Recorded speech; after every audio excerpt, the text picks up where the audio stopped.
So maybe let me start with a few opening remarks. Last year, we didn't have an in-person UN General Assembly. So this year, in a sense, marks the resumption post-COVID-19. It's been a very hectic week. I think in the last 5 days, I've met leaders of almost 60 countries, discussed a very wide range of issues. I would say that I think top of everyone's mind remains COVID-19. Second, there's anxiety over the looming climate crisis. Third, anxiety over jobs and prospects from the digital revolution. And fourth, of course, the concern with how the evolution of relations between the superpowers is unfolding and its impact on all of us in different parts of the world. So it's been a really very hectic, very fascinating time, and the discussions were candid, open, and I think constructive. I just completed my speech at the General Assembly itself, so that I think you'll get the video soon. So I won't go through all the details of that. So maybe I'll stop at this point to take questions, and then we can go on with the interview. Thank you, Minister. Can we now invite Li Ying from CNA TV to pose your question to Minister, please? Hi, Li Ying. Hi, good morning, Minister. Hi. Yeah, it's night time here. Good evening, then. Okay. So when it comes to digital development, Yes. what are some strategic issues that are especially important for small states? And on that note, how will Singapore's new Force for Good package help members navigate those interests? Yeah. Well, I think first of all, everyone knows that a digital revolution is underway. Everyone knows that this has got impact on jobs, impact on the economy, impact on relations within the groups within countries, as well as relations between countries. So there's no question that there is a fair amount of anxiety over this. The next point is that there's a lot of focus on the digital divide. And you may find it hard to believe, but even today, we still live in a world where something like 3.8 billion people are not fully connected to the internet. And in the midst of this pandemic, the lack of connectivity means a lot of parts of the world are deprived access to education, to healthcare, to essential information, and of course, on jobs and job prospects. So there's been quite a lot of focus on trying to overcome the digital divide, on how to raise and mobilize finance for digital infrastructure, and then equally the question of skills, retraining, education, so that people have the necessary capability to take advantage of the opportunities which are emerging from the internet. So this has been an area of concern.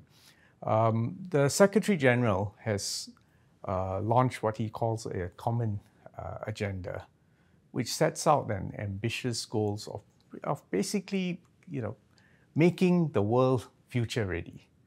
And on part of Singapore, I've expressed our support for this agenda. Now, whether this takes the form in future of a new convention for digital technologies in respect of sustainable development, or it takes a softer form as a set of guidelines or as a roadmap, I think these are conversations which will have to evolve on the international stage. So watch this space. It's not only in Singapore that people are concerned with the impact of digital revolution and jobs and prospects for the future. Thank you, Minister. I'd like to invite Chun Hing from Lianhe Zaobao to ask a question now, please.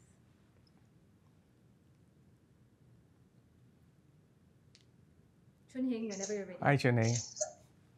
Hi.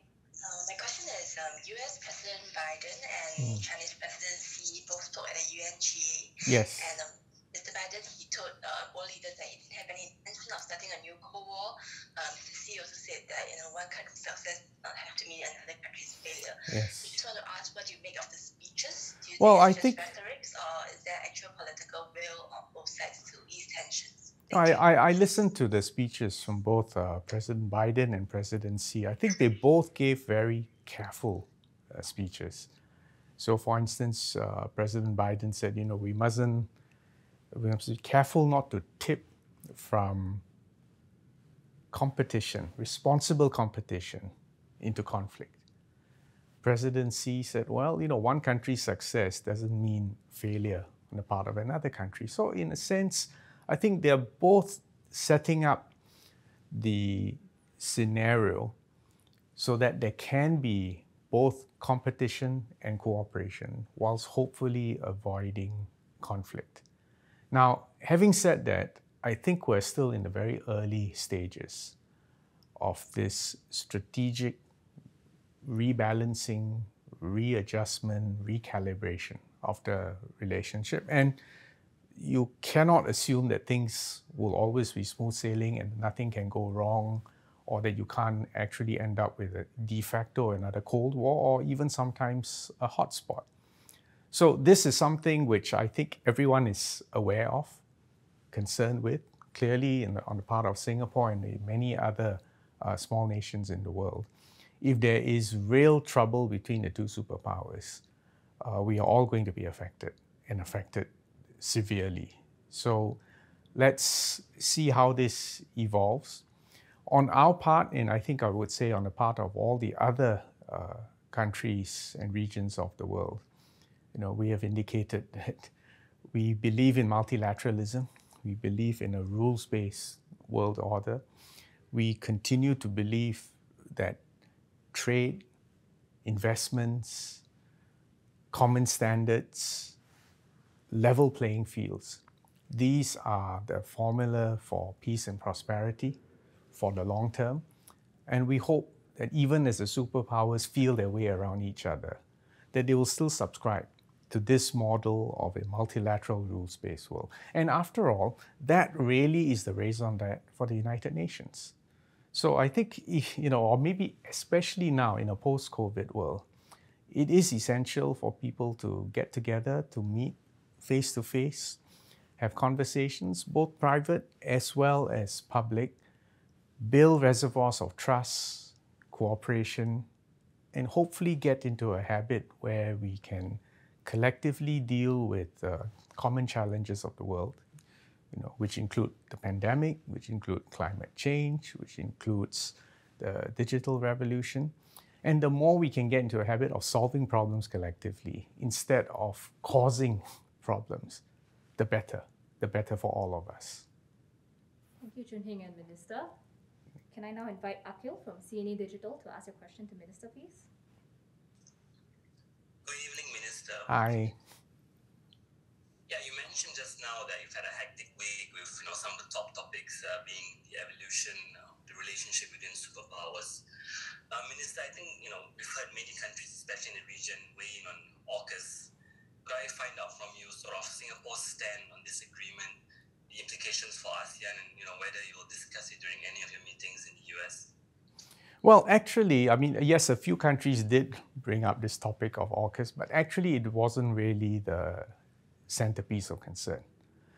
The real strategic question remains the relationship between the US and China and how they manage this strategic realignment, rebalancing, and recalibration of that relationship. Everything else, in a sense, are secondary issues to that. So question is, will the US and China be able to both cooperate, compete, and also avoid conflict? That remains the primary question. Specifically on AUKUS and these new arrangements between the US, the UK, and Australia, Singapore's position is very clear. First point, when I say we, I mean Singapore, have had a long-standing relationship with all three of them, the US, the UK, and Australia. The fact that we have a long-standing, constructive relationship with large reservoirs of trust and alignment is very helpful because it means we are not unduly anxious about these new developments.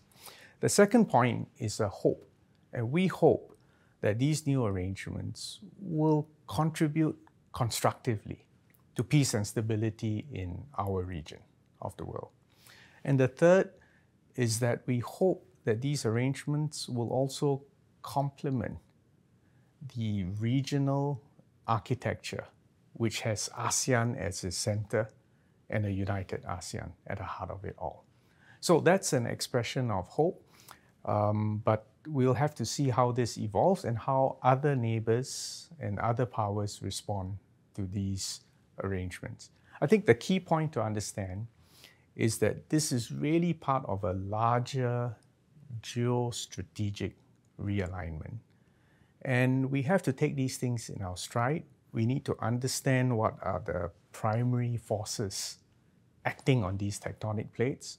And in the case of Singapore, be very, very careful to make sure we don't end up in a position which is unviable or dangerous or one which can have adverse consequences to us. But the fact that we are friends to everyone, we're able to speak honestly, constructively, and they know that we're not against any party. That also gives us a slightly unique role and to engage in constructive conversation with all parties.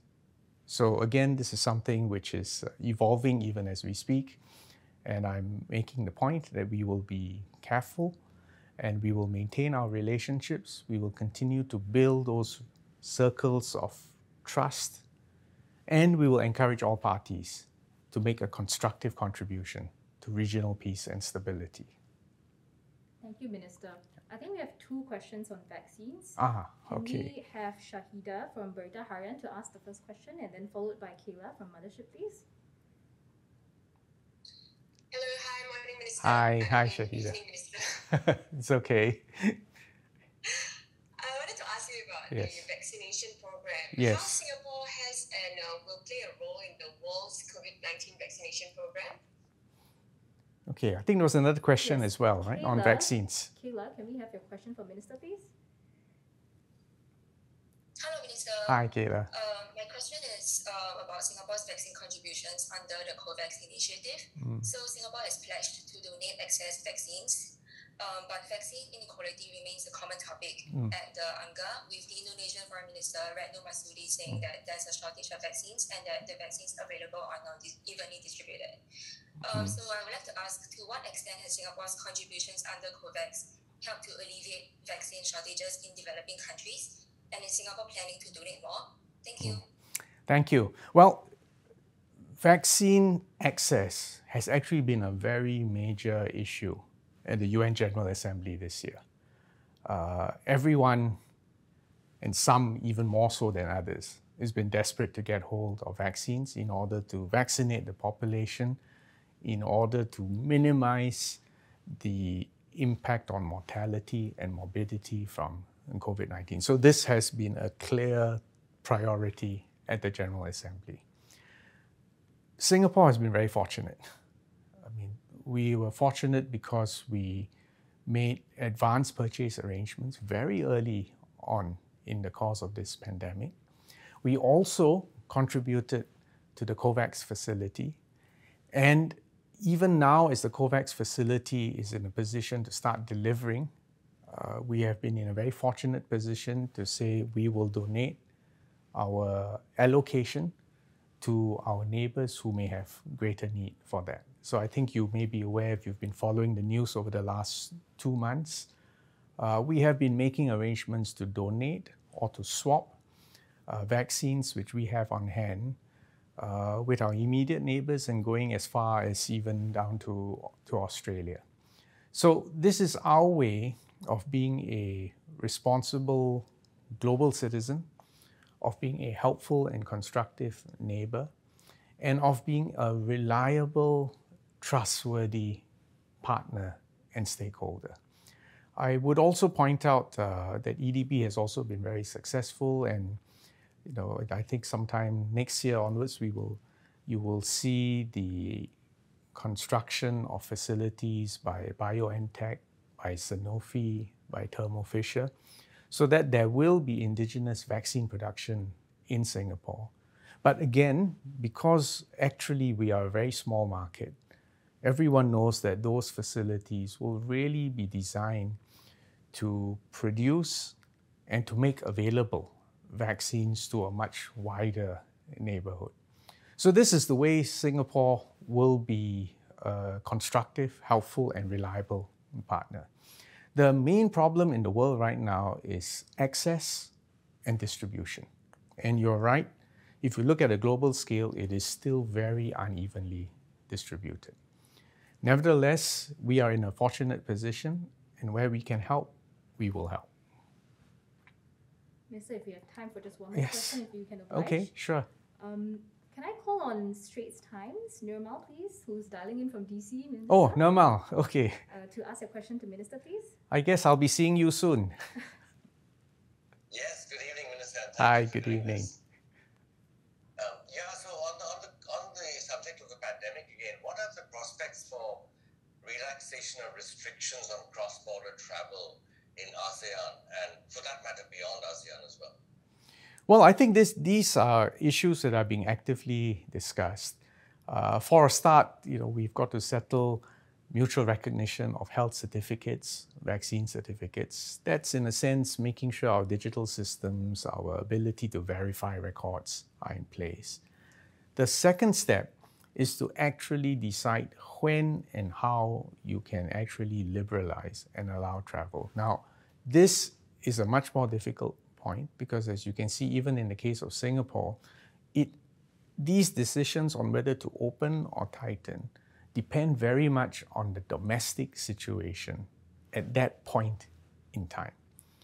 So right now is a time to be careful, and although I'm away, I'm aware of the situation back home, and the government has had to introduce more measures in order to slow down the spread of the virus, in order not to overload our medical facilities. So that's our priority right now. It's actually a domestic priority. Get to grips with the situation, and then, as we can, we will also look at careful reopening of our borders, especially for Singaporeans who want to return home, or to our key business partners who need to visit Singapore in order to continue operating their businesses, especially their regional businesses. But I just want to emphasize again, our priority, number one, must remain the protection of Singaporeans, ensuring our healthcare facilities do not get overwhelmed.